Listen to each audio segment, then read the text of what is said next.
बात। जय हो भजन लाल जी की। क्या कहने हैं, भजन लाल जी मुस्कुराते रहते हैं, कभी कभी मंच पे आते हैं तो माइक सामने होता है तो गुस्सा करते हैं। अरे भजन लाल जी, गुस्सा मत करो, कुछ काम करके दिखाओ। हिंदू मुस्लिम करके अपनी राजनीतिक रोटियां सेक। ऑपरेशन सिंदूर हुआ तो ट्रंप ने आपको धमका करके ऑपरेशन रुकवा दिया। जूली साहब हंसते रहो, आपके तो मैं पक्का भिजवा के रहूंगा, क्योंकि मुझे तो मेरे जैसा आपको करना है। गोविंद डोटासरा जीत गया तो जिसके काम है वो गोविंद डोटासरा के घर आए। बीजेपी के नेता एमएलए मंत्री ये कह रहे हैं, हे भगवान, हे भगवान, कब पर्ची बदले, कब पर्ची बदले। तो ऐसी पर्ची की तारीख क्यों बजवाई आपने? तो वो दो अधिकारियों को हंसी आ गई, रुमाली लाए नहीं तो दांत दिख गए। बोले ये मीटिंग यहीं समाप्त की जाती है, मैं दोबारा बुलाऊंगा तब बात करूंगा। आज तक मीटिंग बुलाई कि ये लोग जो सत्ता में बैठे हैं, मोदी सरकार, वो घमंड में चूर है, अहंकार में है, सत्ता का नशा है, पैसे का नशा है, एजेंसियों का दुरुपयोग कर रहे हैं, काम करने की आवश्यकता नहीं है, विदेशों में घूम रहे हैं, हिंदू मुस्लिम करके अपनी राजनीतिक रोटियां सेक रहे हैं। आप बताइए, मैं आपको एक सीधा सा सवाल पूछता हूं कि देश के प्रधानमंत्री के रूप में जब भारतीय जनता पार्टी एनडीए ने नरेंद्र मोदी जी को उम्मीदवार बनाया था, तब ये कहा था कि एक चाय बेचने वाला है, एक गरीब का बेटा है, एक गरीब का व्यक्ति अगर देश का प्रधानमंत्री बनेगा तो गरीबों के लिए वो उत्थान की सोचेगा, उनको आगे बढ़ने की सोचेगा, उनके अच्छी शिक्षा के लिए सोचेगा। और आपने देखा जब से देश के प्रधानमंत्री बने हैं, मैं समझता हूं कि विदेशी कपड़ा, विदेशी सोच और विदेशी भ्रमण, इसके अलावा उन्होंने कभी भी गरीब के सुध नहीं दिए। आप बता दीजिए मुझे, 80 से ज्यादा देशों की विदेश यात्रा क्या करके ला रहे हैं भाई? क्या तमगा? जब ऑपरेशन सिंदूर हुआ तो ट्रंप ने आपको धमका करके ऑपरेशन रुकवा दिया, सीज फायर करवा दिया। करवाया कि नहीं आप बताओ? और आज कल की तारीख में 16वीं बार ट्रंप बोला है कि मैंने धमका करके, व्यापार का हवाला देकर के, धमकी देकर के मैंने वहां पर करवा दिया। और कल तो एक बहुत ही ऐसी बात बोल दी जो मैं समझता हूं कि मुझे कहनी चाहिए कि नहीं कहनी चाहिए। ट्रंप ये कह रहा है कि 5 जगुआर विमान गिराए गए, फाइटर विमान, किसके गिरे मुझे पता नहीं। अब आप समझ सकते हो कि जब पाकिस्तान के सेना अध्यक्ष को बुला करके डिनर करता है तो वो ट्रंप किसके लिए इशारा कर रहा है, या आप और हम समझ रहे हैं कि कहां के फाइटर विमान गिरे। आज तक कोई बात आई? देश के प्रधानमंत्री ने बोला। ऐसे तो राहुल गांधी जी और कांग्रेस पार्टी के लिए, पंडित जवाहरलाल नेहरू के लिए, राजीव जी के लिए पता नहीं क्या क्या बातें बोलता है। और वो तो मैं सुनी नकल भी कढ़ावे लोकसभा के पाए ने, कढ़ावे ना नकल। तो मैंने आप बताओ कि जो व्यक्ति आज एक वर्ड नहीं बोल पा रहा है, और वो बड़ी बड़ी विदेश नीति की बातें कर रहा था, बड़ी बड़ी किसानों के लिए आमदनी 2022 में दोगुनी करने की बातें कर रहा था, किसान 15 महीने तक खून के आंसू रोए। आज भी क्या हुआ? वो तीनों काले कानून कहां गए? वापस लेने पड़े किसान की ताकत के सामने। तो ये संविधान को तोड़ना नहीं है तो क्या है आप बताइए? किसी के भी ईडी आ जाएगी, किसी के इनकम टैक्स आ जाएगी। भूपेंद्र यादव जी के भी भेजो ना, एक दिन ईडी देगा, पता लग जाए कौन कितना पानी में है। भेजो ना, जो मेरे आ सकती है। और भविष्य में जल्दी, जूली साहब हंसते रहो, आपके तो मैं पक्का भिजवा के रहूंगा, क्योंकि मुझे तो मेरे जैसा आपको करना है। तो हम दोनों मिलकर के अगर ताकत लगाएंगे तो भूपेंद्र यादव जी के अगर ईडी चली जाए तब ये मानना कि ये देश संविधान से चल रहा है, वरना तो तानाशाही से चल रहा है। ये मैं कहना चाहता हूं। लोग कह रहे हैं, हर व्यक्ति कह रहा है, 500 करोड़ का घोटाला अलवर में केवल एक सीमा खिसकाने को लेकर के हो रहा है।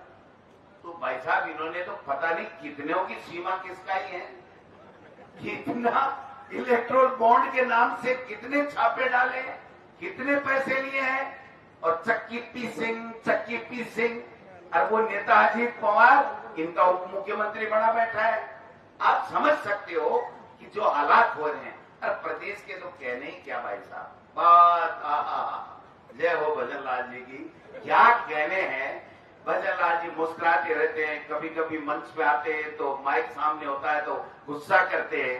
अरे भजन लाल जी गुस्सा मत करो, कुछ काम करके दिखाओ। ये पर्ची तो निकल गई, लेकिन इस पर्ची से आगे तो बढ़ो। हमने मान लिया, मानना हमारे, हम संविधान को मानने वाले लोग हैं, इसलिए हमने मान लिया कि कोई व्यक्ति राजस्थान का नहीं चाहता था, भाजपा का एक भी व्यक्ति भी नहीं चाहता था कि हमारा मुख्यमंत्री भजन लाल हो। लेकिन जब भजन लाल की पर्ची खुल गई और जब शपथ ले ली संविधान की, तो हम हो चाहे जूली साहब हो चाहे हम तमाम लोग भजन लाल जी को मुख्यमंत्री मानते हैं। लेकिन मुख्यमंत्री बनने के बाद में मुख्यमंत्री जी आपने किया क्या? धोते भाषण, पंचायत चुनाव नहीं कराना, इंग्लिश मीडियम की स्कूलें बंद कर दो, हर किसी के मुकदमा लगा दो, बजरी माफिया हावी, लैंड माफिया हावी, और अब तो ये खनन माफिया भी हावी, और अब तो वो शेर का सीमा सरकाने वाला माफिया भी आ गया आपके यहाँ, आ गया ना, सीमा सरकाने वाला माफिया आ गया। अब बताओ, ऐसे ऐसे हालात हो गए, फिर कहते हैं कि आप संविधान बचाने की रैलियां क्यों कर रहे हो, संविधान को कहां खतरा है। संविधान को तो ये तो कांग्रेस पार्टी और इनके महान नेता थे, वरना जब बाबा साहब ने संविधान बनाया था तो इस आरएसएस ने, जो इसका पितृ संगठन है भारतीय जनता पार्टी का, इसने संविधान की प्रतियां जलाई थी और बाबा साहब के खिलाफ उन्होंने धरने, प्रदर्शन और जुलूस निकालने का काम किया था। ये तिरंगा झंडा अपने ऑफिस के ऊपर नहीं लगाते थे, लगाते थे क्या? आप बता दो। ये महिलाओं को आज बराबरी की बात कर रहे हैं, कहां महिला, इनके संगठन में एक भी महिला शामिल नहीं हो सकती थी, और आज कह रहे सरकारी कर्मचारी सारे ही हमारे पास आ जाओ, आरएसएस में आ सकते हैं। तो आप समझ सकते हो कि इनकी हमेशा से, मोहन भागवत ने एक बार नहीं 4 बार कहा है कि संविधान बदलना चाहिए, आरक्षण समाप्त होना चाहिए। मैं आपको निवेदन करना चाहता हूं, ये आरक्षण ही नहीं, ये वोट को खत्म करने की साजिश रच रहे हैं, ये वोट को खत्म करना चाहते हैं। आपने देखा कि हमारा मत, लोगों का मत उन्होंने मध्य प्रदेश, इसमें हरियाणा में चुरा लिया, इन्होंने वोट महाराष्ट्र में मत को चुराने का काम कर लिया, बिहार में चुराने की साजिशें रच रहे हैं। और अब मैं आपको एक बात और कहना चाहता हूं, ये जो पंचायत चुनाव और नगर निकाय के चुनाव क्यों नहीं करवा रहे हैं, ये इसलिए नहीं करवा रहे हैं कि पहले वोटर लिस्ट का ये जो मत चुराने वाला, नाम काटने वाला षड्यंत्र और एजेंडा इनका भारतीय जनता पार्टी और आरएसएस का है, वो राजस्थान में लागू करेंगे, और उसके बाद में नगर निकाय और पंचायत राज के चुनाव कराने वाले हैं। यह आपको और हमको समझना पड़ेगा।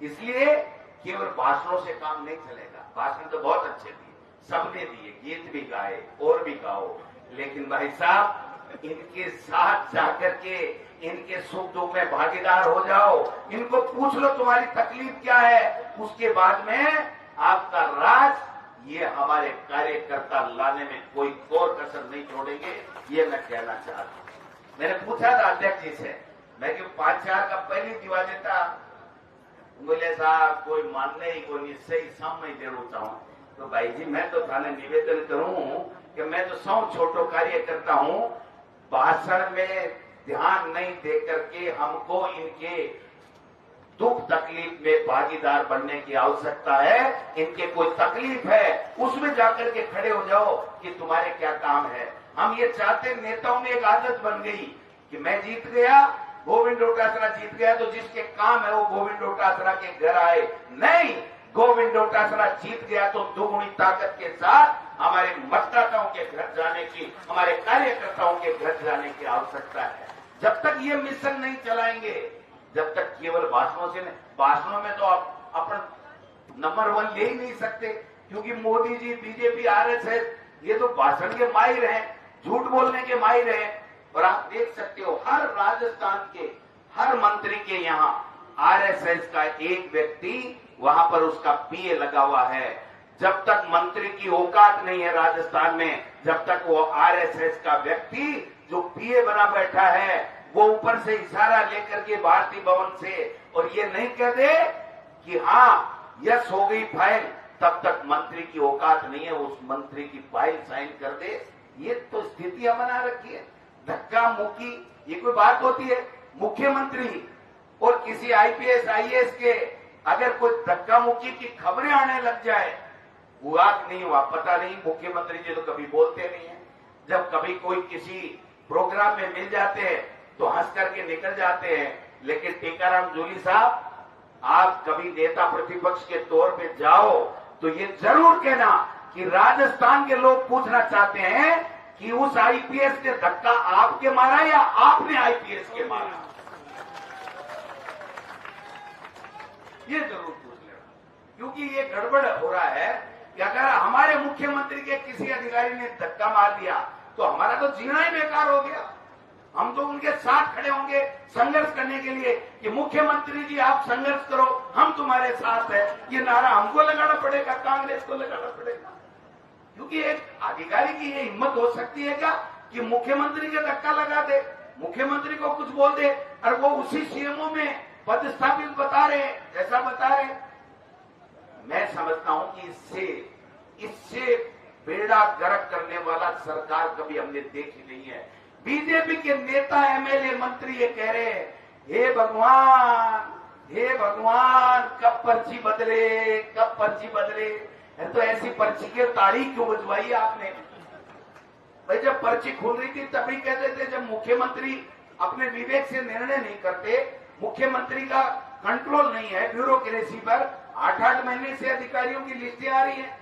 और पिछली बार आईएएस की तो लिस्ट ही बड़ी जोरदार आई।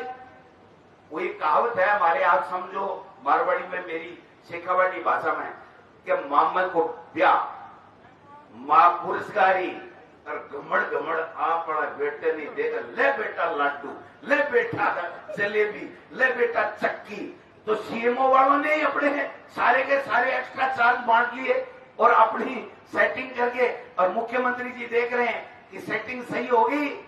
मैं ये मुख्यमंत्री जी थारे बुलाऊं तो होगी सेटिंग सही, अधिकारी थारा कुमखेड़ा सारे की सारी राजस्थान को पेड़ों गर्क कर रहे हैं। सबसे ज्यादा भ्रष्टाचार एक प्रेमचंद बेरवा जी हैं, एससी से आते हैं, उप मुख्यमंत्री बनाया ना। तो कोई तो बनता अच्छा है। एक एससी का व्यक्ति उप मुख्यमंत्री बन गया, मुख्यमंत्री बनता तो भी हमें खुशी होती।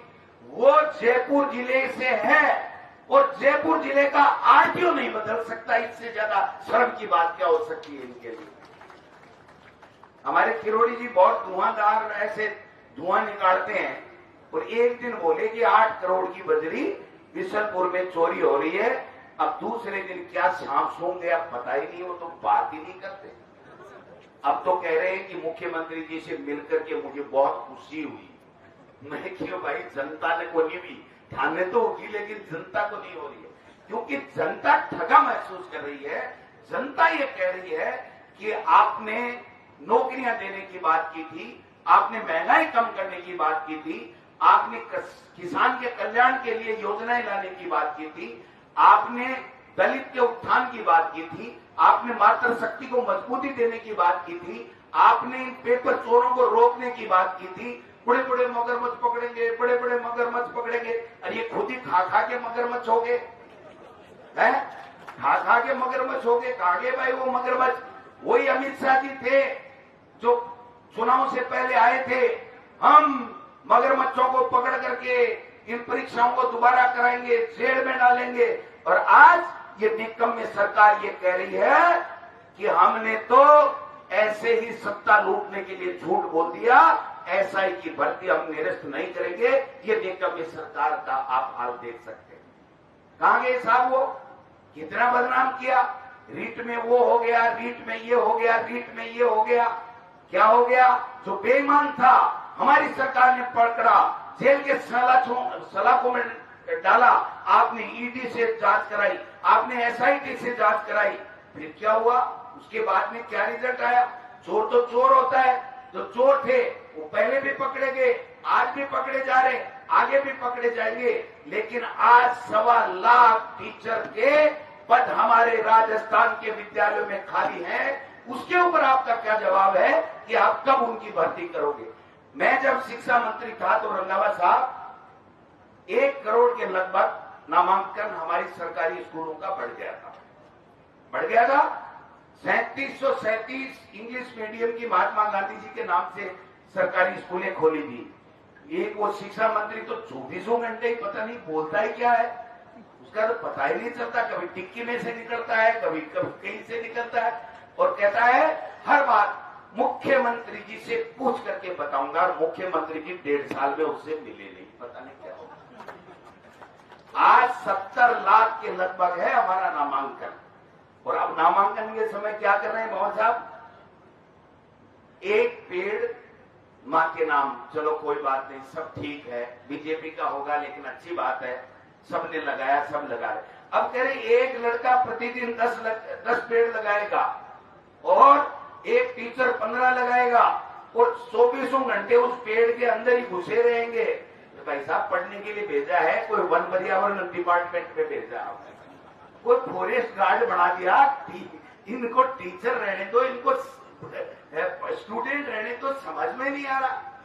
एक दिन तो हत्या हो गई मोहन साहब, मैं बताऊं आपको, सत्य घटना है कि हमारे शिक्षा मंत्री जी, जिनके पास पंचायती राज मंत्री भी, जहां भी जाते हैं सफाई हुई कि नहीं, अब पता नहीं क्या उनके पास केवल सफाई का ही डिपार्टमेंट है क्या, और उसके नाम से किसी न किसी को सस्पेंड करते, अपने घर में बुलाते हैं। एक तरफ पंचायती राज के 10 अधिकारी बैठ जाते हैं, एक तरफ शिक्षा के बैठ जाते हैं। 1 घंटे बाद में आते हैं और कहते हैं आगे तो दोनों साथ क्यों आए? साहब आपने बुला लिया तो दोनों साथ आ गए। कि चलो मैं दोनों डिपार्टमेंटों की साथ मीटिंग लेता हूं। तो एक को कहते हैं शिक्षा वालों को कि आप गाय पालते हो, तो अधिकारी टाबर पाले, गाय पाले, तो कोई खड़ा नहीं हुआ, बोले तुम फेल हो गए, छोड़ो। इधर वालों ने दूसरे की तरफ चले गए, बोले आपको पता है कि एक गाय के मूत्र में, एक बूंद मूत्र में 100 टन ऑक्सीजन होता है। तो वो 2 अधिकारियों को हंसी आती, रुमाली लाए नहीं तो दांत दिख गए। बोले ये मीटिंग यहीं समाप्त की जाती है, मैं दोबारा बुलाऊंगा तब बात करूंगा, आज तक मीटिंग बुलाई। अब यार क्या करें इन लोगों का, ये पर्चियां भी तो नहीं बदल रही है ना, मैं क्या करूं? मैं आपका हितैषी हूं, मैं चाहता हूं राजस्थान में काम हो, विकास हो, गरीब की, दलित की, पिछड़े की सुनवाई हो। अब कोई आता है, कभी तो नड्डा जी आते हैं कि इस भजनलाल को सीएम मत मानना, ये तो एक विचारधारा का दूत है, बड़ा जोरदार आदमी है, सीएम बना के चला गया, सीएम मत मानना। तो किसको माने भाई? किरोड़ी जी को मान ले। अब तो आप तय तो करो, पर्ची भिजवा दो वहां से। और अभी अमित शाह जी आए कि सहकारिता में 5वें नंबर पर पहुंचा दिया। मैं अमित शाह जी हाथ जोड़ के पूछना चाहता हूं, दोबारा ईडी तो भेज मत देना, मैं हाथ जोड़ के पूछना चाहता हूं कि पहले कितने नंबर पे था? भजनलाल जी ने हेलीकॉप्टर में उड़ करके कितने नंबर पे पहुंचा दिया, वो तो बताओ। तमाशा लगा रखा है इन लोगों ने, कोई मतलब नहीं है। इसलिए मैं आपसे यही निवेदन करने आया हूं, ये कोई छोटी बात नहीं है।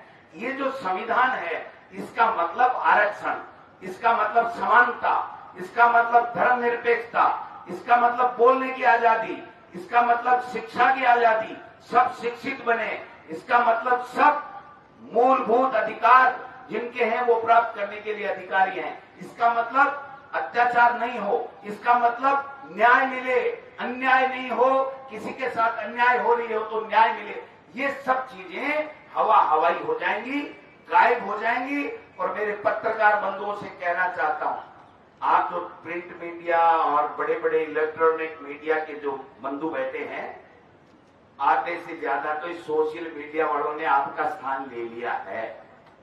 और एक समय ये आएगा कि ये कानून भारत सरकार पारित करेगी इस मोदी जी के रहते कि अगर बीजेपी के आरएसएस के खिलाफ कुछ दिखा दिया तो जेड़ के सलाखों में अंतर होंगे और ये आपकी आजादी भी छिनने जा रही है।